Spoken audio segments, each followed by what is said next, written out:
استنكر إعلاميون أفارقة إقحام النظام العسكري الجزائري للسياسة في المنافسات الرياضية التي توحد الشعوب، في مناسبة مثل كأس أفريقيا للمحليين.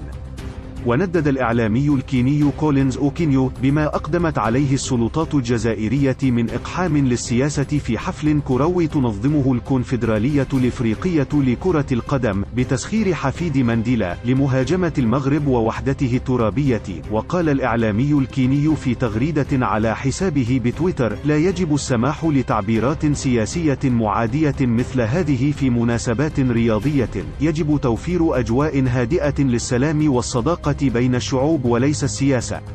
وطالب إعلاميون أفارقة بضرورة مساءلة الكاف على مثل هذه الانزلاقات التي تهاجم فيها دول من نفس القارة بشكل علني من قبل البلد المنظم، وهو ما ينذر بجعل هذه المنافسات مناسبات لزرع العداء والفتنة عوض التقارب والسلام بين الشعوب.